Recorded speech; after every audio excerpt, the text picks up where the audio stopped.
आफताब, श्रद्धा, साहिल, साक्षी और मनोज सरस्वती जैसे ना जाने कितने ही ऐसे केस होते हैं जिन्हें सुनकर हमारी रूह कांप जाती है। ऐसी एक कहानी जिसमें 20 साल की लड़की को प्यार की कीमत अपनी मौत से चुकानी पड़ी।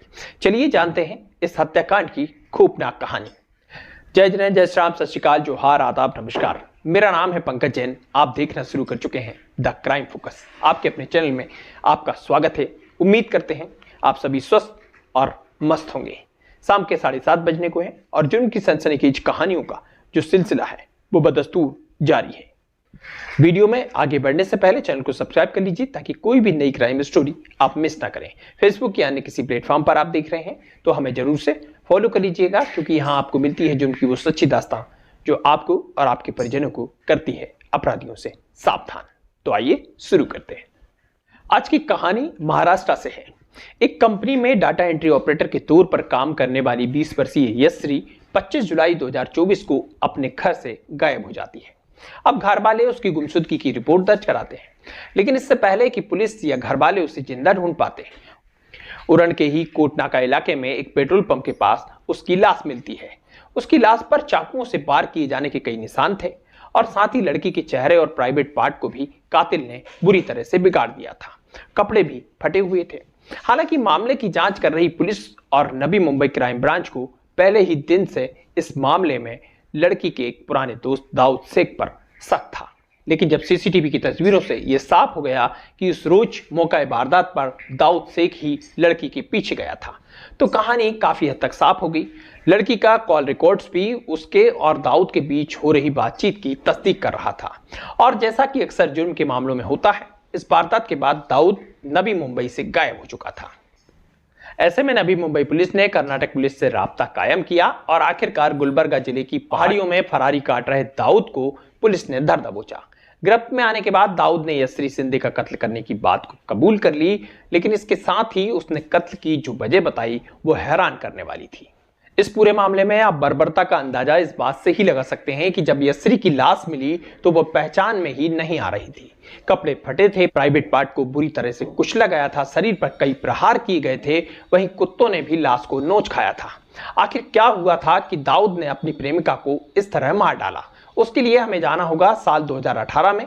दाऊद पेशे से ड्राइवर था। यश्री शिंदे उस वक्त 11वीं कक्षा में पढ़ाई किया करती थी और उसकी उम्र 14 साल थी। दाऊद ने जब यश्री को देखा तो उस पर दिल हार बैठा। बस फिर दिन हो या रात वो उसी के बारे में सोचता। उसका एक ही मकसद था कि बस एक बार यश्री को प्रपोज करे और वो उसकी गर्लफ्रेंड बन जाए। दाऊद ने एक दिन स्कूल जा रही यश्री को रोका, उससे बड़े ही सभ्य तरीके से बात की और दोस्ती का हाथ बढ़ाया। यश्री उस वक्त नाबालिग थी, प्यार शब्द से शायद अनजान थी। उसने भी दाऊद की दोस्ती का प्रस्ताव स्वीकार कर लिया और वक्त के साथ इन दोनों की रिलेशनशिप दोस्ती से आगे बढ़ जाती है।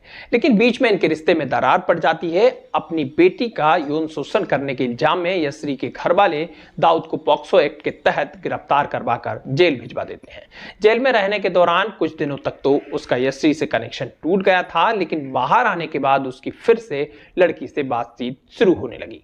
लेकिन इसके बाद जब दाऊद ने अपने हिसाब से इस रिश्ते को आगे बढ़ाने की कोशिश की तो मामला बिगड़ गया। असल में दाऊद यश्री को अपने साथ अपने होम स्टेट यानी बेंगलुरु ले जाना चाहता था, लेकिन यश्री इसके लिए तैयार नहीं थी।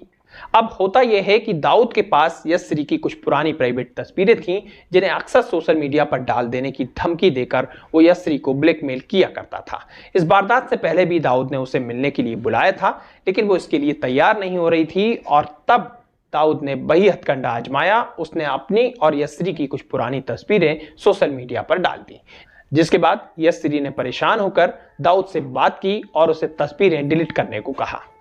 दाऊद ने कहा कि वो एक ही शर्त पर ये तस्वीरें डिलीट करेगा, अगर वो उससे मिलने आ जाए। इस पर यश्री उससे मिलने के लिए राजी हो गई। अब 25 जुलाई को वो दफ्तर से निकलती है, लेकिन चूंकि दाऊद से मिलने उसे जाना था तो उसने हाफ डे ले लिया था। फिर वहां से दाऊद की बताई हुई जगह यानी कोटनाका की तरफ निकल जाती है। लेकिन यही उसकी जिंदगी की सबसे बड़ी भूल साबित हुई। उसे नहीं पता था कि दाऊद पहले ही उसके कत्ल करने की तैयारी कर बैठा है। कोटटाका पहुंचते ही दोनों के बीच अपने रिलेशनशिप को लेकर कहासुनी हो गई। दाऊद उसे अपने साथ बेंगलुरु चलने को कह रहा था, लेकिन यशश्री इसके लिए तैयार नहीं थी। वो चाहती थी कि दाऊद उसकी तस्वीरें सिर्फ सोशल मीडिया से ही नहीं बल्कि अपने मोबाइल फोन से भी डिलीट कर दे, और दाऊद इसी रिजेक्शन को बर्दाश्त नहीं कर पा रहा था। यशश्री ने कभी ख्वाब में भी नहीं सोचा था, लेकिन पहले से अपने साथ चाकू लेकर पहुंचे दाऊद ने यशश्री पर अचानक ही चाकुओं से ताबड़तोड़ हमला शुरू कर दिया। सिर से लेकर पैर तक उसे चाकुओं से गोद दिया, हाथ पैर तोड़कर बाल काटे और इस तरह उसकी निर्मम हत्या कर दी। और जब इसके बाद भी उसका मन नहीं भरा तो उसने बर्बरता की सारी हदें पार करते हुए उसके निजी अंगों को भी बुरी तरह से जख्मी किया।